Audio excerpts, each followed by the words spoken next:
Good afternoon प्यारे विद्यार्थियों। आज हम लोग कक्षा 7 विज्ञान पाठ्य पुस्तिका से संबंधित श्वसन रेस्पिरेशन पाठ के सारे प्रश्नों का उत्तर लिखने का अभ्यास करेंगे। तो बच्चे, ये बायोलॉजी का चैप्टर है श्वसन रेस्पिरेशन, ठीक है, और स्टैंडर्ड 7। क्वेश्चन 1, सही उत्तर पर टिक का निशान लगाइए। जो सही आपका उत्तर है उस पर टिक का निशान लगाना है। अत्यधिक शारीरिक श्रम करने के बाद हमारे पैर एवं हाथ की पेशियों में निम्नलिखित में से किसके जमा होने से दर्द होने लगता है?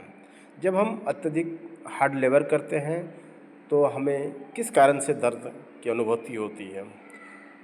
ऑप्शन क अल्कोहल, ऑप्शन ख लैक्टिक एसिड, ग कार्बन डाइऑक्साइड और घ ग्लूकोज। तो सही उत्तर कौन सा है बच्चों? ख नंबर लैक्टिक अम्ल। प्रश्न संख्या 2, किसी सामान्य वयस्क व्यक्ति के विश्राम अवस्था में उसकी धड़कन कितनी होती है?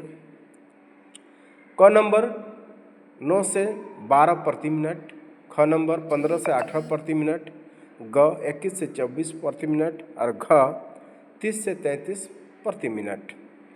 तो सही उत्तर और सही ऑप्शन कौन सा बच्चों? ख नंबर 15 से 18 प्रति मिनट। क्वेश्चन नंबर 3, निम्न में से कौन मानव श्वसन का अंग नहीं है? ठीक है, क फेफड़ा, ख आहार नाल, ग ट्रेकिया और घ डायफ्राम। तो सही ऑप्शन पर आपको क्लिक करना है बच्चों कि इन चारों में से कौन सही है। तो ख नंबर आपका सही है, आहार नाल। क्वेश्चन नंबर 4, धूम्रपान करने से शरीर का कौन सा अंग सबसे अधिक प्रभावित होता है? ऑप्शन क यकृत, ख फेफड़ा, ग मस्तिष्क, घ आँख। तो सही ऑप्शन इन चारों में से जो होगा बच्चों उस पर क्लिक करना है। तो सही ऑप्शन आपका ख नंबर फेफड़ा। अब प्रश्न 2, सही और गलत कथन का चयन कीजिए। इनमें से कौन सा स्टेटमेंट सही है, कौन गलत है? मछलियों में श्वसन के लिए फेफड़े होते हैं। इसका राइट आंसर क्या होगा बच्चों? गलत है, ठीक है। अब क्वेश्चन नंबर 2, प्रश्वास के समय वक्ष गुहा का आयतन बढ़ जाता है। इसका राइट आंसर क्या हो सकता है? सही है। अब क्वेश्चन नंबर 1 का जो है ना एक्सप्लेनेशन के तौर पर जो छूट गया था, मछलियाँ श्वसन करने के लिए फेफड़ों का नहीं बल्कि गिल्स गलफड़े का उपयोग करते हैं, ठीक है। अब प्रश्वास के समय वक्ष गुहा का आयतन बढ़ जाता है। इसका एक्सप्लेनेशन, प्रश्वास इन्हेलेशन के दौरान डायफ्राम और पसलियों के बीच की मांसपेशियाँ सिकुड़ती है जिससे वक्ष गुहा चेस्ट कैविटी का आयतन बढ़ जाता है और हवा फेफड़ों में भर जाती है। क्वेश्चन नंबर 3, फेफड़ा से कार्बन डाइऑक्साइड को शरीर से बाहर वातावरण में निकालने की प्रक्रिया प्रश्वास कहलाती है। आंसर के तौर पर इसका सही आंसर क्या हो सकता है? ये गलत है।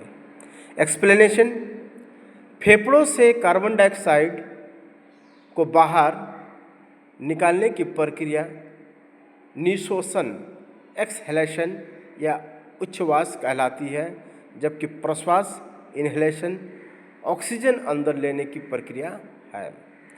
क्वेश्चन नंबर 4, मनुष्य, गाय और भैंस गिल्स के द्वारा श्वास लेते हैं।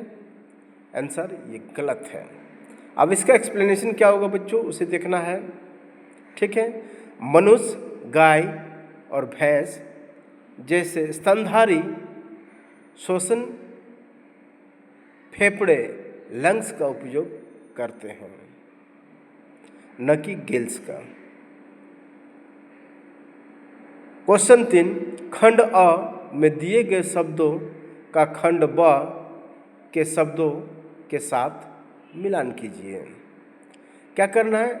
लेफ्ट हैंड कॉर्नर में कुछ वर्ड्स है और उसको राइट हैंड कॉर्नर के वर्ड्स से आपको मैच करना है। पहला इधर लेफ्ट हैंड वन में देखिए, ईस्ट है, सेकंड डायफ्राम, थर्ड त्वचा, फोर्थ मछली और फिफ्थ पत्तियाँ। तो इसको मैं एकदम डायरेक्ट जो सही आंसर है उसको राइट हैंड साइड में विथ रेड कलर के साथ लिख रहा हूँ। ठीक है, ईस्ट का संबंध किसके साथ है? अल्कोहल के साथ है। डायफ्राम ये वक्ष गुहा के साथ है, चेस्ट कैविटी के साथ। ठीक है, और त्वचा के साथ जो राइट आंसर होगा केचुआ होगा, मछली के साथ गिल होगा और पत्तियों के साथ रंध्र होगा। ठीक है, इस तरह से लेफ्ट हैंड साइड में क्वेश्चन और राइट हैंड साइड में आपका सही उत्तर। अब कारण बताइए हम।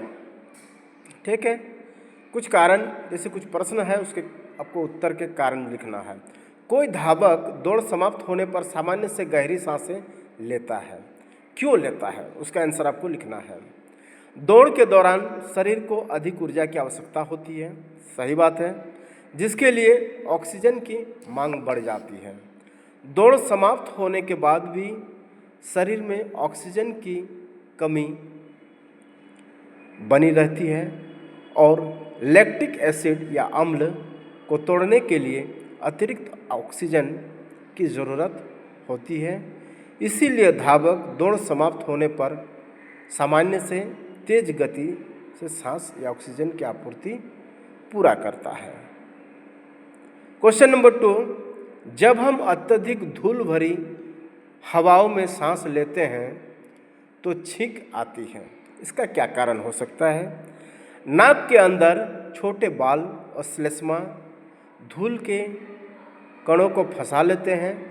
जब धूल के कण बहुत अधिक होते हैं या वे संवेदनशील ऊतकों को परेशान करते हैं तो मस्तिष्क एक प्रतिवर्ती क्रिया रिफ्लेक्स एक्शन शुरू करता है जिससे छींकना कहते हैं। छींकने से इन बाहरी कणों को बलपूर्वक बाहर निकाल दिया जाता है जिससे श्वसन मार्ग साफ हो जाता है। क्वेश्चन नंबर 5, वायवीय और अवायवीय श्वसन के बीच समानताएं और अंतर बताइए।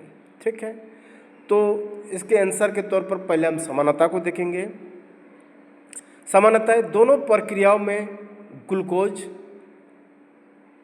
का विखंडन होता है। दोनों प्रक्रिया में क्या होता है? ग्लूकोज टूटता है। दोनों का उद्देश्य ऊर्जा एटीपी मुक्त करना है। दोनों कोशिका के साइटोप्लाज्म में शुरू होता है। अब इसके अंतर क्या है बच्चे? राइट हैंड कॉर्नर में रेड कलर के साथ अंतर, वायवीय श्वसन ऑक्सीजन की उपस्थिति में होता है जबकि अवायवीय श्वसन ऑक्सीजन की अनुपस्थिति में होता है। एक के लिए ऑक्सीजन चाहिए, दूसरा के लिए ऑक्सीजन नहीं चाहिए। मानवीय श्वसन में अधिक ऊर्जा लगभग 38 एटीपी मुक्त होती है जबकि अवायवीय श्वसन में बहुत कम ऊर्जा एटीपी मुक्त होती है। अब इन दोनों को जो है ना बारी बारी से अंतर दिखाने के लिए बीच में एक ब्लैक कलर की लकीर दिखाया गया बच्चों।